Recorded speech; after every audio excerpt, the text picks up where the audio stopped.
industry influence someone to take drastic steps to further a career? Meaning maybe what we just talked about. Yeah. Which is very sad. Maybe rejection, maybe rejection. But or let's say, because sometimes everybody doesn't always get a part right away. It may take a while. You hear no a lot. You have to have a thick skin. You do hear no. But with the way people are raising or not raising their children, everything's fun, fair play, everybody wins, everybody gets a trophy. That is a disservice, because that's not how the real world works. You don't know how to handle rejection. You don't know how to handle not winning. So what? Well, right. That's right. tough. I mean, I can't Enacting, speak for everybody does not get a trophy. No, absolutely you not. You don't I always. refuse to let my niece participate in those type of events or sports. Oh, it's fun, fair play. No. I want an actual competitive sport. It's going to show her how to toughen up. It's going to show her how to, be competitive and have that drive to want to win, instead of, well, I can just do whatever because I'm still a winner. No, you're not.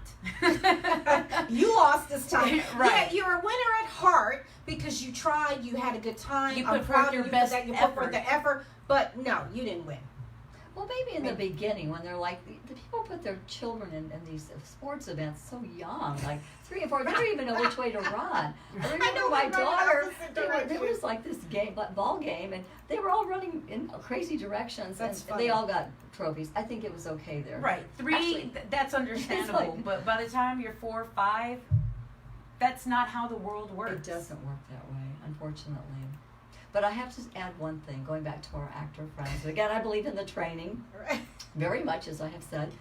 But every time I see a previous student of mine, be it a commercial in film, a stage presentation, I feel blessed. I feel that I've been lucky enough to be a part of their lives. And I feel like as a teacher, I've contributed something. So it's very fulfilling. Right. I still have, it's not an acting coach or an acting teacher, but my kindergarten teacher, Miss Bird, I love her because of how wonderful and great she was. So, because that to me left a good feeling, what school was, what learning was, when we were growing up, my mom would make school, let's play school and make it a game so we could start getting used to when you're sitting in a classroom and learning your ABCs and writing your name. She made it a game for us. So I already was, with the mindset of this is something fun. School is something fun, and we weren't those crybaby kids who, I don't want to leave mom and this is a stranger, and that she had already started, working with us on that. Yeah. Right. So, and to have that experience and to go into school, and it's exactly how my mom created it, it was a great fun experience. That was just wonderful. And but so school would never seem like a punishment, Learning should be fun. And if it's done correctly, it is. Yeah, it should be positive. I have a dear friend, hopefully she's listening, but she quotes something all the time. She always says that there are no bad students, just bad teachers. And of course I sometimes not sure about that. Yeah, I'm gonna eat that. I'm not sure. I do totally agree with her, but needless to say, I do think it's a responsibility when you have someone in front of you, not to hurt their egos, not to destroy their dreams, but to help them. And not everybody has the same learning abilities. And even in my classes, I don't put people down. I encourage and I try, and we can all get better. We can always get better. But if you have that, let's be honest. If you have, now there are some people that just don't have talent. Like, look, they're clumsy. Okay, it's never gonna happen. It's just you really are doing this for fun. Right. But in their mind, they're the next Demi Moore. What do you do with that? They're clumsy. They're awkward. They're goofy. You say, listen. I have met those students, but I still encourage. I still encourage and I still compliment them on what they have learned, how they've progressed. And I go back to, I still say, come back and take more classes. They still are going to be better speakers in the world. They'll be able to interact. They'll get over shyness. So maybe they won't make the big. It'll help in other ways. Yeah, they will learn other skills. Yes. So a person can take acting classes just to even become more polished in their regular lives. They don't necessarily, maybe they don't care about being a national spokesperson or being in a film or a commercial. Maybe they just want to be a better speaker. Or, Well, and I was about to relaxed, say that if you have to do presentations, Right. you know, absolutely taking that type of class, you know, practicing in front of the mirror, my speech, my presentation Right. might not do as much service for me as in if I go and take a class on acting, then I learn these little different things that I can use, because that's what a presentation is. Absolutely. You know, you are faking it. Right. You know, you're in love with whatever you're presenting, and it's That's great and right. wonderful. And even though in your mind you're like, I just got to get through this because I need to make this sale, or I need, you know, Right. I have to hurry up and wrap this up because I need this A. But Exactly. how can you project all that? So yeah, absolutely. Yeah. My mom is someone who just hated public speaking, but the job that she was in, she was required to do these little presentations and speak in front of some sort of audience. So, you know, she got practice and tried and learned, and, you know, would listen to little tidbits. And, you know, and even with us here on the radio station, we didn't just decide, hey, we love to talk and it'd be so cool, let's just go, you know, do a show.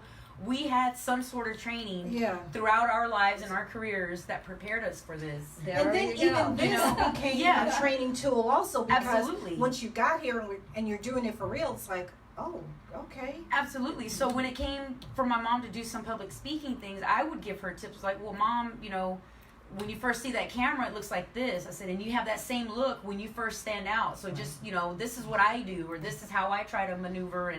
And so she would pick up on little things like that. Yeah, So. little icebreakers or Right. something like that. So But- listen, oh yeah. Gloria, thank you so much for joining us. We really appreciate it. And, you know, don't forget, people, just because the show ends doesn't mean the conversation ends. You can still continue the conversation on our Facebook page. Hit us up on Twitter at All About You Show, and also on our website, allaboutyoushow.info. That is all about you, the letter U. .info. Silky, we have. Yes, of course. You may see Gloria in the near future. She may be rolling through in the rotating chair, so don't be surprised. Thank you for having me. I want to talk a little bit about a book by a new and up-and-coming author in Houston, and her name is Shanae, or she calls herself authored by Shay Nichelle. Shay Nichelle. And the title of the book is A Thing for Chocolates. And it is a second body of work from her. And the author explains an explicit collection of poems, short stories, as a novel of growth, mentally and creatively. The fictional stories and poems are meant to be relatable and reflective, whether on oneself or general satire. The stories all play toward the theme of want for chocolate, whatever it may be, whatever your chocolate is. The novel also features many styles of poetry, such as haikus, slam poetry, and sonnets, which are meant to show the growth of the poet from the first attempt. For color dropouts who are miseducated, A Thing for Chocolate is meant to evoke emotions and to aid healing. And she calls herself Shay. Get Shay Nichelle's A Thing for Chocolate. You can get it digitally on iBooks and on Amazon starting on March 26th. So go out and Next support. week. Yes, next week. So support our Local artists and their endeavors to make our world a little bit more sweet. And she's using chocolate to make our world just a little bit more sweet. Did she mention the cost of the book? No, she didn't. Okay. I don't know the cost of the book. That's a good thing. I did. That would be good. I apologize that I don't have that information in front of me.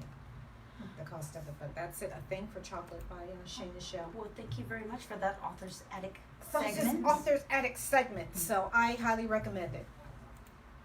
Today's show was brought to you by Image. I make a great employee executive etiquette training seminars where life skills meet social graces.